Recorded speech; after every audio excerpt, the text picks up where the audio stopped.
raced in 2012. This is the ADAC Rally Deutschland, one of the fastest and most fearsome challenges of the season.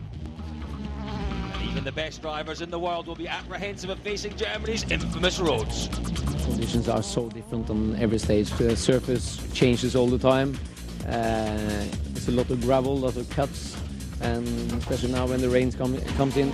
It's really tricky. I mean, rainstorms can be very localized, and it can rain in the other side of the mountain, and then it's dry on the other side, and it's very difficult to predict. Any high-speed tarmac's tricky, but then when you start throwing gravel and dirt and narrow into the mix, then it's easy to make a mistake. There used to be 3 areas, now it's more like 2. Like one is we drive around vineyards, and it's really narrow, very fast, and surface is changing a little bit. It's very abrasive in places, quite bumpy as well, but really good grip mainly. And there is all those curves, you have to be very, very careful. Then you go to the military area, and that has an edge. You have a lot of junctions, but it's like wide. It's like white in Finland, and goes up and down similar way, but it's on concrete or tarmac, and then you have hintersides on the side. Basically, they've put these huge stones in the ground, sort of wedged deep in the ground. I think they're a little bit like an iceberg.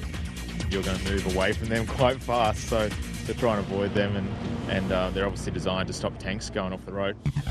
While the Scandinavians traditionally dominated the dirt in the early years of the WRC, it was always the Central and Southern Europeans who were the asphalt aces. The latest generation will expect to hit the ground running as we return to the Black Star. Scandinavians only drive on gravel since they are young, and for us it's just the opposite. We only drive on tarmac. Both I really enjoy, but I have much more experience on tarmac, so I enjoy much more. Tarmac is more like a circuit. You have more grip in braking. You need to be more precise.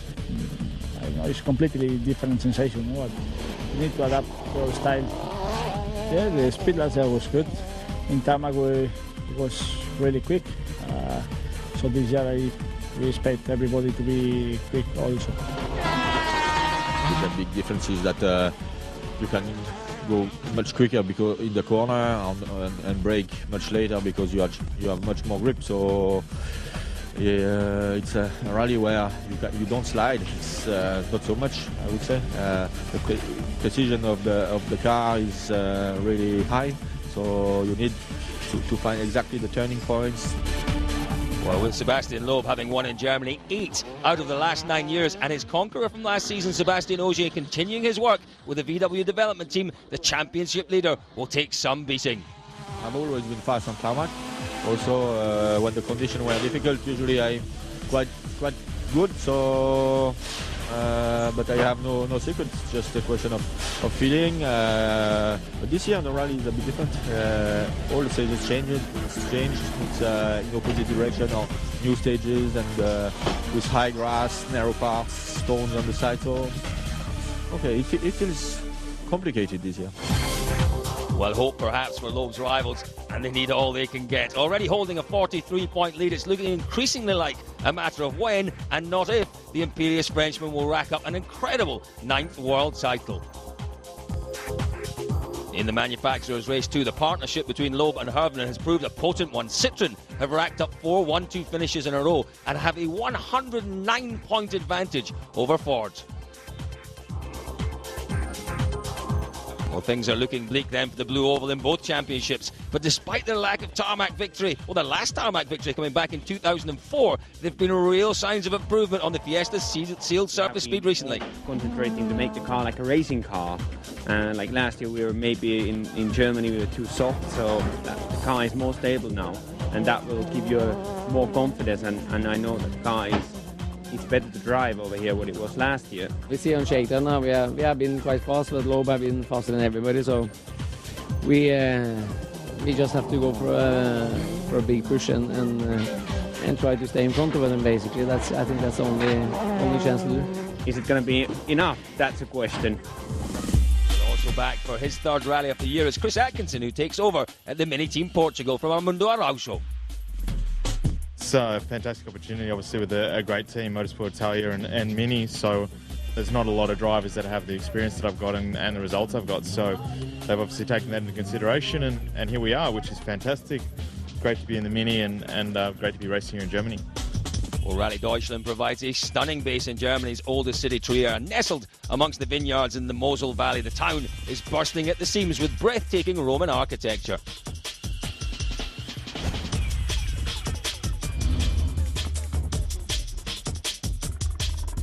The opening day's action is out in the Mosel's famous wine region, with 6 stages snaking their way through the vineyards.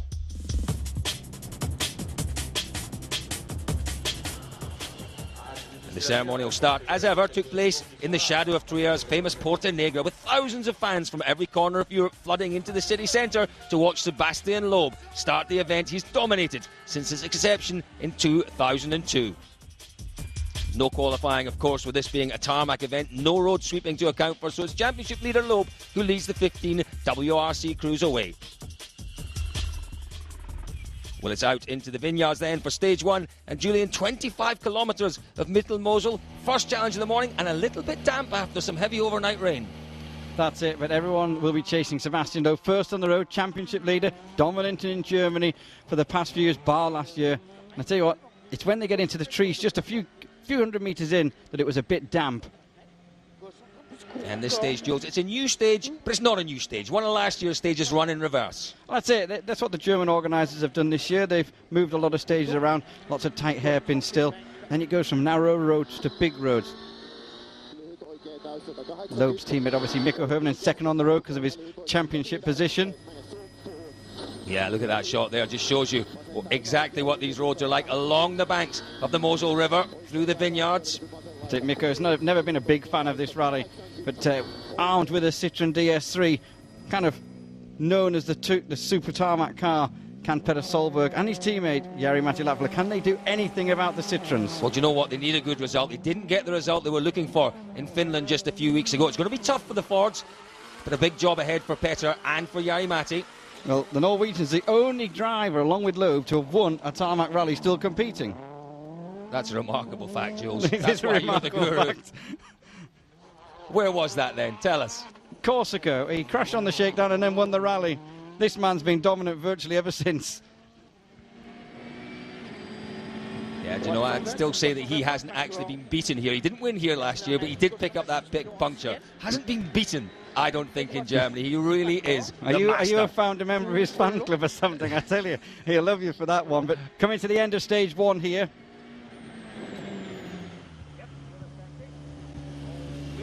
I think it was drying up a little bit since the gravel course, so I was a bit too careful, but I didn't want to take risks there. Then when it was dry, I pushed a bit harder, but it's difficult. The stages are really narrow with some concrete everywhere, and I've done a clean stage, not a perfect stage, but a clean stage. Yeah, Seb there referring to the gravel crews, Jules, who go through the stages for our top teams before each stage runs, just to check on the conditions. That's it.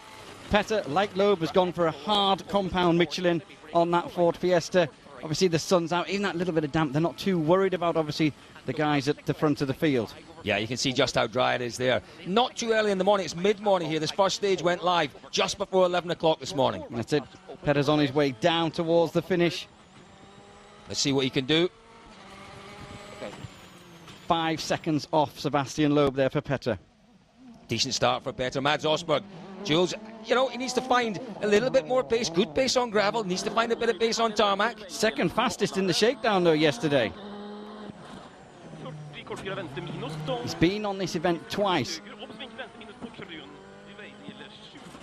And he's missed that junction there. That was where he was supposed to turn left, so this little mistake here, missing a junction, so easy to do. 10 seconds.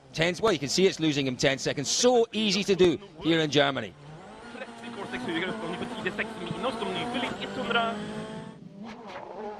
Okay, we've been talking about people being on hard tyres. This man, Jari-Matti Latvala, you're looking at me strangely. He's taken 2 softs. He's done the diagonal crossover with a soft and a hard. When we heard he'd gone out and sought 2 softs this morning, or taken 2 softs, we assumed they were in the boot in case of rain, but no, he's gone with that crossover effect, that X effect, trying to take advantage of the damp conditions at the start of the stage. And Jules, it did work for the first 2 Ks.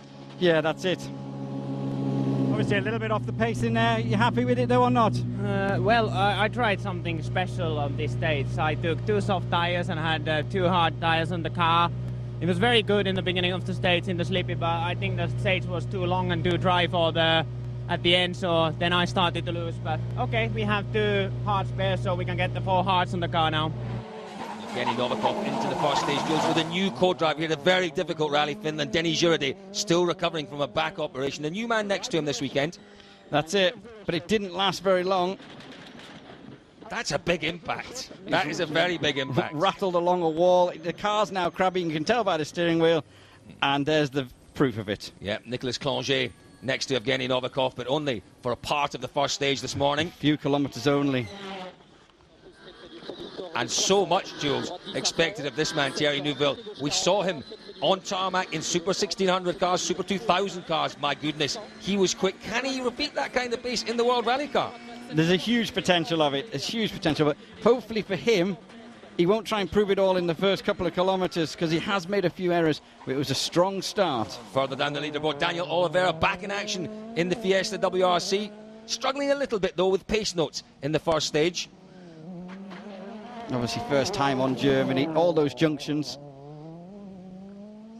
Well, out front after the first stage, as expected, it's that man, Sebastian Loeb, who leads the way. 5.2 seconds ahead of Solberg. Hervinen third, Latvala just over 9 seconds behind the leader. Chris Atkinson, a creditable 9th on his first rally in the Mini.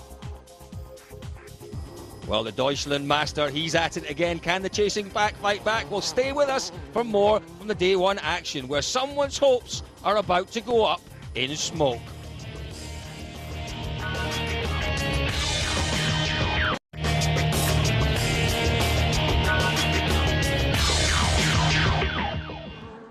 Welcome back then to the ADAC Rally Deutschland. It's business as usual for Sebastian Loeb as he seeks to claim an incredible 9th Germany win. Just one stage down then, but Loeb already has a healthy 5-second lead. Next up, tricky, narrow 23 kilometres, the Moselland stage. Again, Jules, one that's done in the opposite direction. System Star is screaming through the vineyards here. As you can see, nothing to the right-hand side of him. Vineyards, they're on the slopes down to the Mosel Valley. We've seen 1 or 2 drivers going into those vines in the past, but thankfully not this man. No, we have seen that. He is just incredible here. It's amazing how quickly and how precise and neat and tidy he is. No problem. I pushed quite hard, but trying not to do too much in some tricky place. But it was okay. I've done a good stage. Well, Mikko Hervinen, Jules, he's had a podium in the past here 5 years ago, but yeah, it's just not going right for him. Didn't go well in stage 1, still not looking good in stage 2. That was very tentative. That's it, a little bit messy as well on the braking. I mean, Mikko, just saying, he couldn't find the rhythm, and the times were showing that. And, you know, it's so technical, so tight, so twisty. If you don't hook it up from the start, you start to ebb and flow and lose time. Solberg, though, what a rally he's having into stage 2. Stage 1 was a great time for him, and stage 2 looking quick again, full of confidence. Fiesta's looking good. That's it, he's right up on the splits. Chris Patterson calling the pace notes there. Right over crest, keep in 60.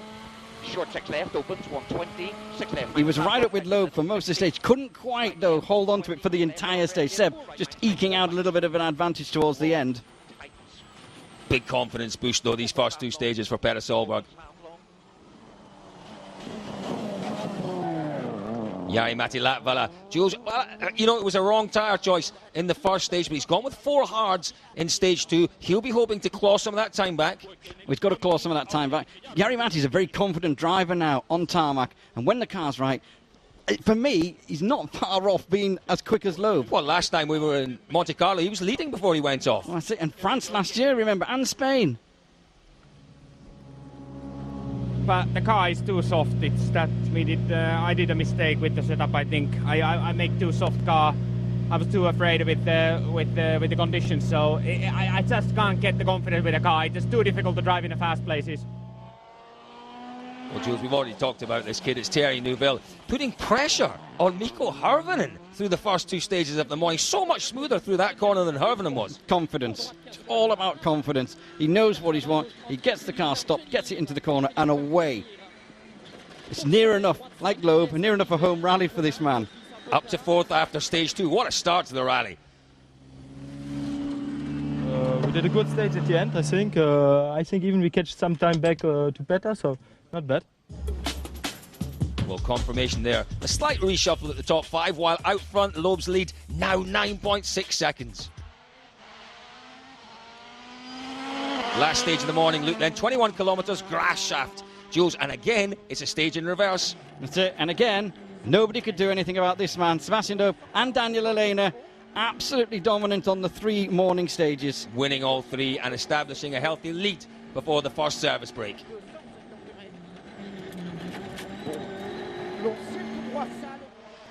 But this man, Jules, Martin Prokop, running in the final point scoring position going into the stage, but it wasn't to be his stage. Little mistake there, but that was minor. He's got a puncture, you see, and the flailing rubber basically caused this, and it's heartbreaking to see. The crew were perfectly fine. You'll see them just on the side soon, but heartbreaking to see for Martin having a World Rally car go up in flames. Yeah, and the following crews all offering help with extinguishers, but nothing clearly you can do about a fire of that intensity. Desperately disappointing for Prokop.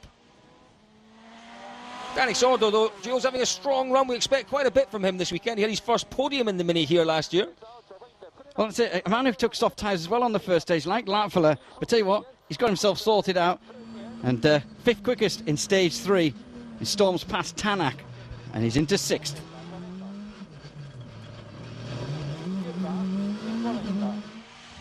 Fellow Mini driver, though, Jules, Chris Atkinson, keeping it nice and tidy, clearing the morning loop in 9th.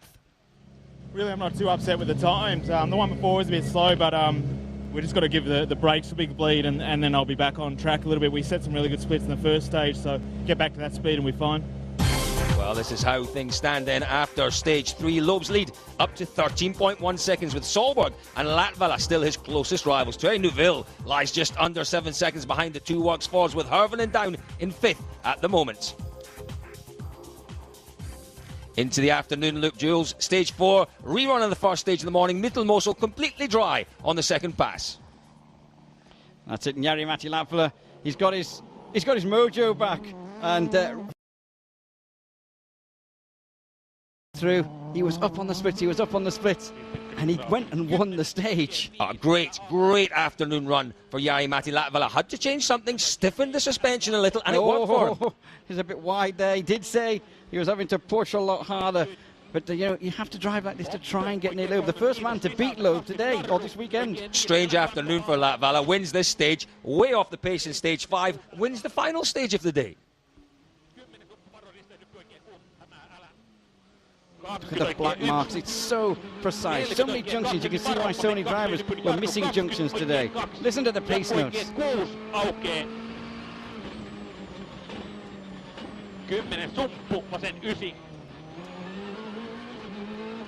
Strong day, though, for Jari-Matti after the problems in the morning. And massive confidence going into day 2 with his performance. 2 wins in the afternoon. Jari, you can smile again now if you want. You've just gone quicker than Loeb again. Yeah, it was a big lesson for me what happened on the middle one. It's just unbelievable when you thought that you drive carefully, but you back off a bit, but suddenly the time is not there. You just need to keep pushing if you want to fight with him. That's the way it is, and it was a big lesson for me. I'm shocked how much I lost, but I have learned a lot from that. Big afternoon, certainly, for Jari-Matti Latvala. That was him in stage 4 and at the end of the day. But we move on to stage 5 and 6 now, and it's Petter Solberg. Good day for Solberg. He really is the man who's put the pressure on Loeb today. No stage wins, Jules, but he again is one that must be pleased with his day's work. Yeah, he had a little bit of a frustration early in the day. He wasn't so happy with his brakes, but there's so many junctions, as we've seen and as we keep saying. But brakes are going to take a pounding in here. But he's made no mistakes. He's there. And really, we've talked about it all weekend so far. Who really can beat Loeb? You are fighting for second place, so he's kind of leading the rally then. Well, he's the best of the rest, isn't he? And it's a great helicopter shot showing you the countryside that the stages have run through today along the banks of the Mosel River. Good spectator numbers out there as well today, Jules. I struggled to get to 1 or 2 of the stages. There were so many. You can see them there. I was having problems in traffic as well, and you see Petter on the handbrake there, just a little lock-up, trying to help the car round into the corner. Helicopter tracking him down these straights. It's just punctuated with junctions and straights.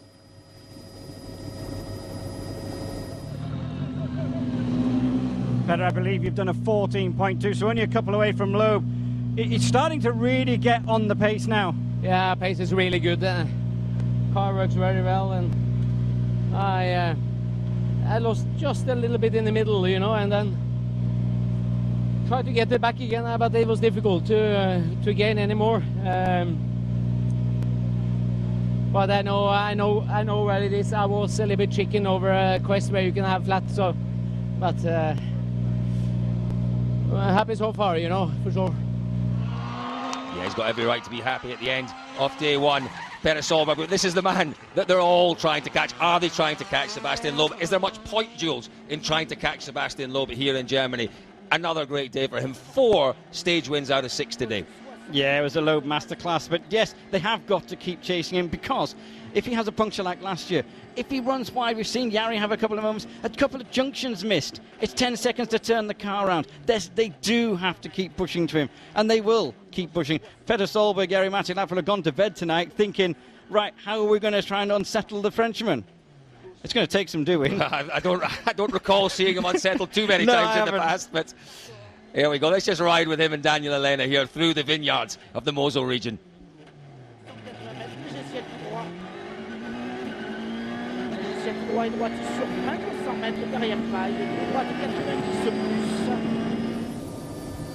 Jules, it is frighteningly quick in places. Lots of junctions, but in places frighteningly quick and so narrow.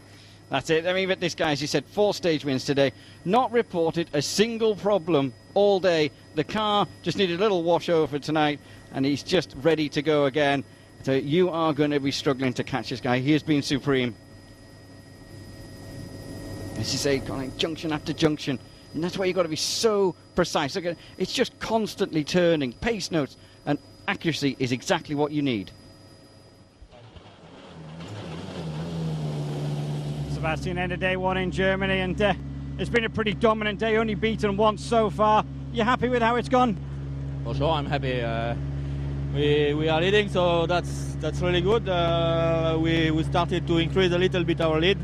This stage, it's more difficult to increase the lead because the stage is a bit easier and faster than the other, so impossible to make a difference. But still, I'm for sure really happy with the day.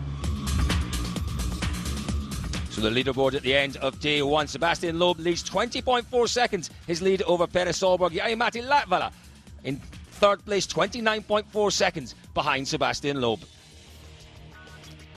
Well, that was day 1 in the Mosel region, in the vineyards. We move on tomorrow to the famous stages in the military region. It's the Panzerplatte stage, 46 kilometres. Join us tomorrow.